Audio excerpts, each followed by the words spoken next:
ஓம் சைராம், ஜெய் சைராம். என் அன்பின் பிரியமே, நான் நானாக இருக்கப் போகிறேன் என்று உனது மனதை சோதனையை எதிர்கொள்ள தயாராக மாற்று. இதுதான் முதல் படி. எனது கடவுளான சாயி யாரைப் போலவும் நடித்தவரல்ல.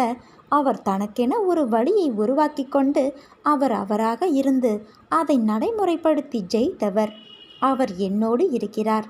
நான் பிறர் நடுவே தனித்தன்மையுடன் இருக்கிறேன். நான் இதுவரை பெற்றது தோல்வியல்ல, அனுபவம். அனுபவித்தது கஷ்டமல்ல, சோதனை. இதில் நான் ஜெயிப்பேன். நான் தோற்க பிறந்தவனல்ல, ஜெயிக்க பிறந்தவன் என்று கூறு. இதுபோல நீ கூறும்போது உனது மனதில் ஒரு தன்னம்பிக்கை, தைரியம் உனது மனதிற்குள் தோன்றுவதை நீ உணர்ந்து கொள்வாய். உனது ஆன்ம சக்தி உயர்ந்து வருவதை உன்னால் பார்க்க முடியும். நான் தோற்று களைத்து போக சாதாரண உடம்பல்ல. தோல்வியோ அழிவோ அறியாத ஆன்மா என்று உனது மனம் சொல்லும். இறைவனிடம் கேட்பதை குறைக்காதீர்கள்.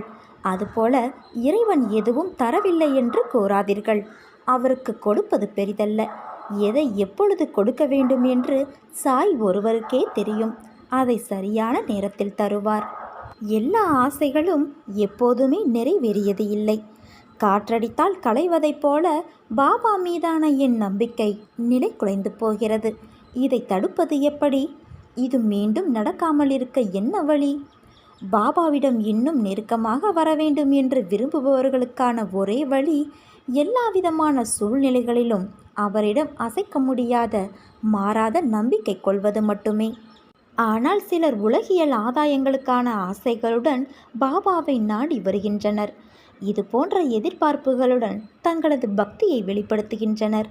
சில சமயங்களில் அவர்களது ஆசைகள் பூர்த்தியடையாவிட்டாலோ, அவர்களது முன்வினைகளின் பலனாக கஷ்டப்பட நேர்ந்தாலோ அவர்கள் தங்கள் நம்பிக்கையை இழக்கத் தொடங்குகின்றனர்.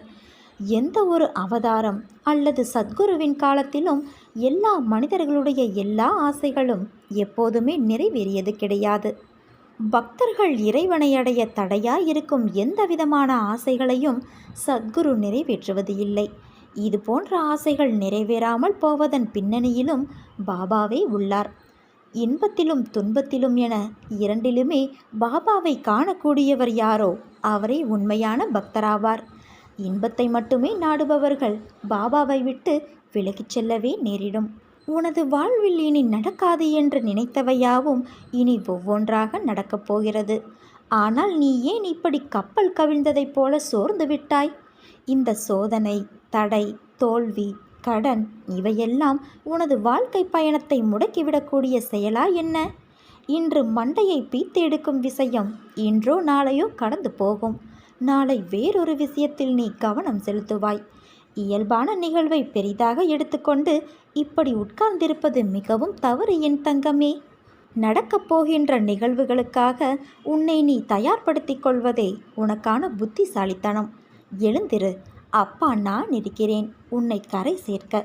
என்னை நீ மனிதனாக நினைத்தாலும் சரி, இறைவனாக தொழுதாலும் சரி, உன்னிடம் நான் பூஜை செய், என்னை துதி என சொல்லவில்லை. மாறாக நீ எந்த அளவு என் மீது நம்பிக்கை வைக்கிறாயோ அதைவிட அதிகமாக உனக்கு நான் நல்லதே செய்வேன். எத்தனை இடர் வந்தாலும், எத்தனை சோதனை வந்தாலும், எத்தனை காலதாமதமானாலும் நான் என்றும் உன்னை விடவே மாட்டேன். இது உன் சாய் தேவனின் என் சத்திய வாக்கு தங்கமே. நீ நம்பிக்கையோடு இருந்தால் நல்லதே நடக்கும்.